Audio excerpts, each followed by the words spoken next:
Bonjour et bienvenue dans cette seconde partie de l'épisode MK Framework sur la gestion des droits. Dans la première partie, nous avons créé l'application. D'accord. Nous avons également créé la base de données avec les trois tables, account, groupe et permission. Ici, ce que nous allons faire, c'est d'abord créer juste un login. Voilà. Je vais créer un login que je vais appeler admin, qui sera donc le login administrateur.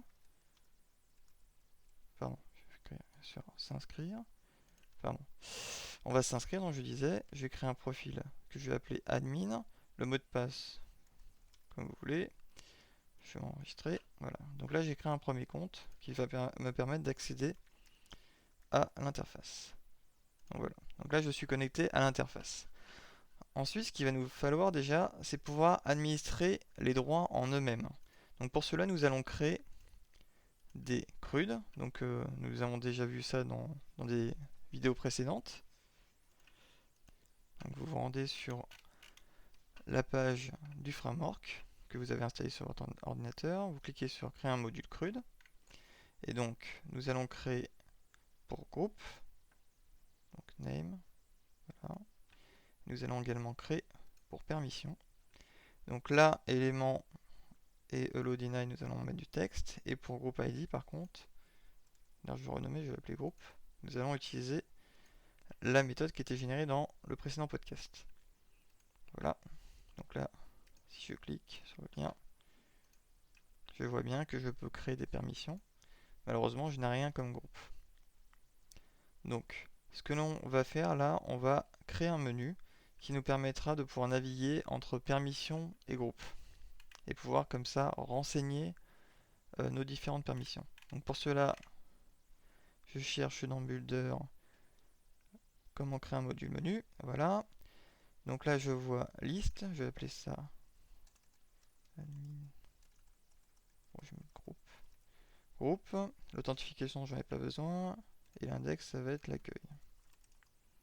D'accord. Et permission, liste également. Donc là, je vais mettre permission. Je génère. Il m'indique, comme vu dans un précédent podcast, le code à coller dans mes différents modules. Donc, ici, j'en ai besoin dans mon module par défaut. J'en ai besoin ici. Donc là, si je retourne sur mon application, là, comme ça, j'ai le menu. Groupe, il disparaît, donc je vais le rajouter également dans le module groupe. Alors, ceci, je l'ai expliqué dans un précédent podcast qui s'appelait génération de menu ou quelque chose comme ça. Donc là, je rajoute le menu ici. Voilà. Et bien sûr, permission, j'ai le même problème. Donc dans le module permission, je vais rajouter l'appel au menu ici, dans la classe before, dans la méthode pardon, before. Voilà. Comme ça, je peux naviguer dans mes deux différents CRUD. Donc ici, nous allons d'abord ajouter des groupes. Donc nous allons rajouter admin, qui permettra donc d'administrer les utilisateurs par exemple. Nous allons créer également d'ailleurs rédacteur, qui permettra de rédiger des articles. Et c'est tout. Oh, peut-être un validateur à la rigueur. Bon, on a pas besoin d'aller jusque là pour expliquer comment fonctionne la gestion des droits. Alors, permission. Maintenant, nous pouvons créer des permissions. Et donc, nous allons dire que un administrateur a le droit. Alors, la gestion ici des ACL se fait assez simplement. À chaque fois que vous avez un élément que vous voulez soumettre sous droit, vous allez créer un verbe et un élément. Donc par exemple ici, l'administrateur il va pouvoir éditer des utilisateurs. Donc là c'est libre à vous d'écrire en anglais, en français comme vous le souhaitez. Donc là je vais faire l'action, le verbe, je vais mettre edit et l'élément je vais mettre users. Voilà. Et hello deny, je vais mettre hello. Voilà. Donc le groupe admin aura le droit d'éditer les utilisateurs. D'accord. Donc voilà.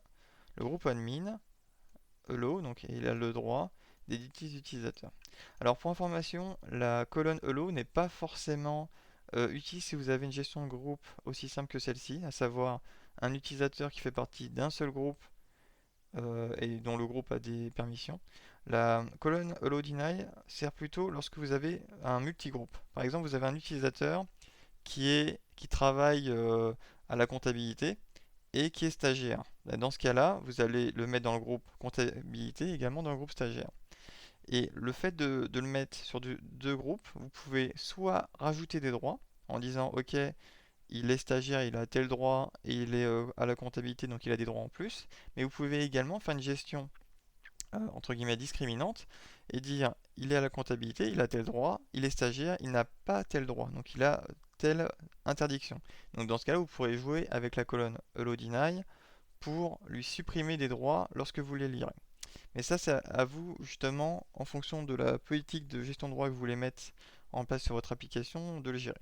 Ici, je renseigne Allow, mais comme on va faire une application simple, avec juste une gestion avec un groupe seulement, enfin je veux dire, l'utilisateur ne fera partie que d'un groupe, Allow est optionnel. Alors, donc là, j'ai créé une permission pour mon admin. Je vais créer également une permission pour mon rédacteur. Mon rédacteur, il aura le droit d'écrire des articles. D'accord? Donc là, je vais mettre hello également. Voilà. Donc mon rédacteur, il a le droit d'écrire des articles, mais il n'a pas le droit d'éditer des utilisateurs. D'accord? Bon, pour l'instant, on n'a pas encore la page ni d'écriture d'articles, ni d'édition d'utilisateurs. Mais ça va venir. Donc là, ce qu'on va faire, on va déjà on va rajouter une page qui nous permettra de choisir pour chacun des utilisateurs à quel groupe il appartient. Donc pour cela pardon, je vais rajouter un nouveau CRUD ici pour les accounts. Alors ici login mot de passe, je vais laisser login, mais le mot de passe on n'a pas besoin. Le groupe ID, donc là le groupe, et je vais faire appel, comme tout à l'heure, à la méthode getSelect qui a été générée lors du précédent podcast. Donc là, je crée un CRUD pour les utilisateurs. L'idée ne sera pas ici. Ah bah d'ailleurs, je me suis trompé. On va pas permettre l'ajout, on va permettre juste la modification. Et c'est tout. Parce que l'affichage en détail, on n'a pas besoin. Je vais refaire un groupe. Voilà, créer. Donc là, si on clique dessus, on va voir que l'on peut seulement éditer euh, les logins et mettre les groupes correspondants. D'accord. Alors, je vais, comme tout à l'heure, on a copié le menu dans les différents modules. Je vais rajouter également dans le module qui vient d'être créé pour gérer les utilisateurs. Donc ici, account. Voilà. Comme ça, on pourra naviguer à travers les différents CRUD. Voilà. Je retourne sur ma page de site. Donc ça, je peux fermer. Je retourne sur ma page de site. On voit... Ah oui. Il faut que je régénère mon menu. Enfin, je n'ai pas besoin justement de le régénérer. Comme ça, je vais vous montrer comment on rajoute une entrée dans le menu. Par exemple, là, vous avez vu, quand on a généré le menu, on avait seulement les entrées, groupes et permissions. Alors, vous avez deux possibilités pour régénérer un menu. Soit vous supprimez et vous repassez par le builder et vous en générez un. Soit vous regardez un petit peu comment fonctionne le module menu, qui fonctionne très très simplement. Donc ici, le module menu. Je clique sur Main et qu'est-ce que je vois? En fait, j'ai un simple tableau avec les valeurs. Clé qui est le libellé du menu et la valeur qui est l'adresse du module 2.2.action, donc l'adresse du module vers lequel vous voulez aller. Donc là, c'est groupe et permission. On voit groupe et permission. Bah, je vais rajouter. Donc là, je vais indenter, ce sera plus propre. Là, je vais copier la ligne permission, par exemple. Et je vais mettre users. Et donc, qu'est-ce qui m'a été généré? Je vais regarder. C'est account. Et a priori, ça doit être la méthode list également. Donc, je clique ici, je réactualise et donc comme ça, je vais pouvoir naviguer à travers tous mes CRUD. Donc là, ici, pour les utilisateurs, le login admin, justement, qui est nous-mêmes actuellement, nous allons le mettre en admin. Comme ça sera fait. Comme ça, l'utilisateur principal qui permettra d'administrer votre application est déjà créé. Maintenant, ce que l'on va faire, c'est on va créer un deuxième utilisateur. Un utilisateur qui sera juste rédacteur. Donc là, actuellement, si vous allez créer... Pardon, si vous allez créer... Donc je vais... Ah, je peux pas sortir justement. Bah, on va rajouter d'ailleurs un lien pour se déconnecter. Donc je vais mettre un lien. Je rajoute un lien. Se déconnecter. Et alors pour se déconnecter, pour information, on va voir donc le module authentification. C'est celui qui nous sert à nous connecter, c'est celui qu'on a généré tout à l'heure. Et main, si on regarde, on a une méthode fois une action, logout. On va utiliser méthode logout. Donc là, je vais mettre auth, qui est le nom du module, et la méthode c'est logout. Voilà, comme ça, j'ai rien pour me déconnecter et pour revenir à la page de login. Ici, je vais juste inscrire un deuxième utilisateur, donc je vais appeler redac avec un mot de passe. Je l'enregistre, je me log avec. Vous voyez qu'ici, avec le second utilisateur, j'ai exactement les mêmes menus. Justement, ça fera l'objet de la troisième partie. Donc là, si je vais sur les utilisateurs, je vois bien pardon, que le groupe n'est pas renseigné. Donc ça sera la charge de l'administrateur de cliquer ici et de dire non, cet utilisateur rédac, il est seulement rédacteur. Mais vous voyez ici, ça ne change pas mes permissions. Mais ça, on verra ça sur la troisième partie pour voir comment on va rajouter justement cette contrainte pour vérifier que les permissions que vous avez renseignées sont bien respectées. Donc voilà pour cette fin de deuxième partie. On se retrouve pour la troisième partie.